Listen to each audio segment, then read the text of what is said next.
حاجی عبد الرحمن ایک معزز اور دولت مند گھرانے سے تعلق رکھنے والی شخصیت تھے جو کہ بر صغیر پاک و ہند کی تقسیم سے پہلے ہندوستان کا حصہ تھا کہ ایک گاؤں میں حویلی میں رہتے تھے۔ ان کی حویلی شاندار اور وسیع تھی جس میں خاندان کے کئی افراد رہائش پذیر تھے۔ حاجی عبد الرحمن ایک نیک اور دیندار انسان تھے۔ انہوں نے اپنی دولت کو صحیح طریقے سے استعمال کیا اور اپنے گاؤں میں کئی فلاحی کام کیے۔ انہوں نے کئی مدرسے اور مساجد تعمیر کروائیں اور غریبوں کی مدد کی۔ حویلی کی تعمیر ان کے دادا نے کی تھی جو کہ ایک کامیاب تاجر تھے۔ یہ حویلی نہ صرف رہائش کے لیے بلکہ تجارتی سرگرمیوں کے لیے بھی استعمال ہوتی تھی۔ اس کی تعمیر میں روایتی فن تعمیر کا خاص خیال رکھا گیا تھا جس میں بلند و بالا ستون، نقش و نگار اور وسیع صحن شامل تھے۔ حاجی عبد الرحمن اپنی سخاوت اور رحم دلی کی وجہ سے پورے علاقے میں مشہور تھے۔ ان کی حویلی اپنی خوبصورتی اور شان و شوکت کی وجہ سے دور دور تک جانی جاتی تھی۔ حاجی عبد الرحمن کا خاندان بہت بڑا تھا۔ ان کے 4 بیٹے اور 3 بیٹیاں تھیں۔ ان کے بیٹے بھی اپنے والد کی طرح دیندار اور محنتی تھے۔ سب سے بڑا بیٹا زین العابدین خاندانی کاروبار سنبھالتا تھا۔ دوسرے بیٹے مصطفیٰ نے مدرسے میں تعلیم حاصل کی اور دینی رہنما بن گئے۔ تیسرے بیٹے سلیمان زراعت کے شعبے میں ماہر تھے جبکہ چوتھا بیٹا عابد طب کے میدان میں تھا۔ حاجی عبد الرحمن کی وفات کے بعد وراثت کی تقسیم کا مسئلہ پیش آیا۔ زین العابدین نے خاندانی کاروبار سنبھال لیا جبکہ دیگر بیٹوں نے اپنے اپنے شعبوں میں کام جاری رکھا۔ حاجی عبد الرحمن کے انتقال کے بعد ان کے ورثاء نے حویلی کو سنبھالنے کی کوشش کی مگر کچھ ہی سالوں میں حویلی ویران ہو گئی۔ لوگوں نے کہنا شروع کر دیا کہ حاجی عبد الرحمن کی روح کو سکون نہیں ملا اور وہ حویلی واپس آ گیا ہے۔ کچھ لوگوں کا ماننا تھا کہ حویلی میں دفن کچھ خزانے ہیں جن کی حفاظت کے لیے ایک جن مقرر کیا گیا ہے۔ وقت گزرنے کے ساتھ حویلی کے بارے میں کہانیاں اور افسانے پھیلتے گئے اور لوگوں نے وہاں جانا چھوڑ دیا۔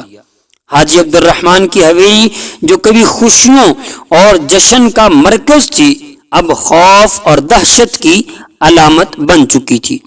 کچھ بزرگوں کا یہ بھی کہنا تھا کہ حاجی عبد الرحمن نے اپنے آخری دنوں میں کسی غلطی کی وجہ سے ایک جن کو ناراض کر دیا تھا، جن کی وجہ سے وہ جن اس حویلی میں آ کر بس گیا تھا۔ جن کی موجودگی کی وجہ سے حاجی عبد الرحمن کے ورثاء نے حویلی کو چھوڑ دیا اور یہ حویلی مکمل طور پر ویران ہو گئی۔ رات کا وقت تھا، گاؤں کے لوگ اپنے گھروں میں سو رہے تھے۔ آسمان پر بادل چھائے ہوئے تھے، ہوا میں عجیب سی سردی تھی۔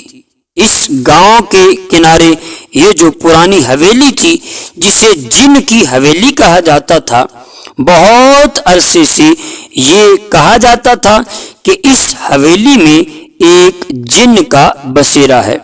کوئی بھی اس کے قریب جانے کی ہمت نہیں کرتا تھا مگر ایک رات عارف، ایک نوجوان جو مہمات کا شوقین تھا، اس نے فیصلہ کیا کہ وہ اس حویلی کی حقیقت کا پتہ لگائے گا۔ عارف اپنے دوستوں کو ساتھ لے کر حویلی کے دروازے پر پہنچا۔ دروازہ خود بخود کھل گیا اور اندر سے سرد ہوا کا جھونکا نکلا۔ سب کے جسم میں ایک سردی کی لہر دوڑ گئی مگر عارف نے ہمت جمع کی اور اندر قدم رکھا۔ اندر کا منظر بہت خوفناک تھا۔ دیواروں پر پرانی تصویریں تھیں جن پر دھول یعنی مٹی جمی ہوئی تھی۔ کمروں کے کونے میں ایک پرانی چراغ جل رہی تھی جو ہلکی ہلکی روشنی دے رہی تھی۔ اچانک ایک سایہ نمودار ہوا۔ یہ سایہ آہستہ آہستہ بڑا ہوتا گیا اور ایک جن کی شکل اختیار کر لی۔ جن کی آنکھیں سرخ تھیں اور اس کا قد بہت لمبا تھا۔ اس نے ایک زوردار قہقہا لگایا اور عارف اور اس کے دوستوں کی طرف بڑھنے لگا۔ عارف نے جلدی جلدی قرآن کی آیات پڑھنا شروع کر دی۔ جن نے ایک بار پھر قہقہا لگایا اور کہا، تمہاری یہ آیات مجھ پر اثر نہیں کریں گی، روک نہیں سکیں گی۔ عارف نے دل میں ہمت کی اور حویلی سے باہر کی طرف دوڑنا شروع کر دیا۔ اس کے دوست بھی اس کے پیچھے بھاگے۔ جب وہ باہر نکلے تو دروازہ زور سے بند ہو گیا۔ سب نے حویلی کی طرف دیکھا جہاں سے جن کی قہقہے کی آوازیں آ رہی تھیں۔ اس رات کے بعد عارف اور اس کے دوستوں نے کبھی بھی حویلی کی طرف جانے کی جرت نہیں کی۔ گاؤں کے لوگ اب بھی اس حویلی سے دور رہتے ہیں اور رات کو دروازے بند کر کے سوتے ہیں تاکہ وہ جن دوبارہ کبھی ان کے سامنے نہ آئے۔ عارف اور اس کے دوستوں نے حویلی سے بھاگنے کے بعد فیصلہ کیا کہ وہ اس جن کو حویلی سے نکالنے کا کوئی راستہ ڈھونڈیں گے۔ انہوں نے گاؤں کے بزرگوں سے مشورہ لیا جو روحانی اور مذہبی معلومات میں ماہر تھے۔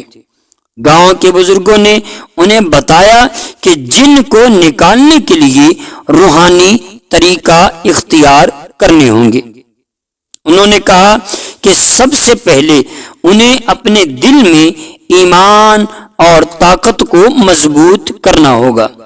پھر انہوں نے عارف اور اس کے دوستوں کو کچھ خاص دعائیں اور تعویذات دیے جو جنات کو قابو کرنے کے لیے معروف تھے۔ ایک رات عارف اور اس کے دوست بزرگوں کی روحانی رہنمائی کے ساتھ دوبارہ حویلی میں داخل ہوئے۔ اس بار انہوں نے اپنے ساتھ روحانی علماء بھی لے لیے تھے جو قرآن کی تلاوت اور خصوصی دعائیں پڑھنے میں ماہر تھے۔ حویلی کے اندر پہنچ کر سب نے مل کر قرآن کی تلاوت شروع کی۔ یہ تلاوت اتنی پر اثر تھی کہ حویلی کی فضا میں ایک عجیب سا سکون چھا گیا۔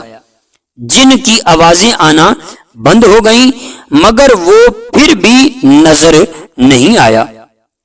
اسی دوران روحانی علماء نے مخصوص آیات اور دعائیں پڑھنا شروع کی جو جنات کو قابو کرنے کے لیے معروف تھی۔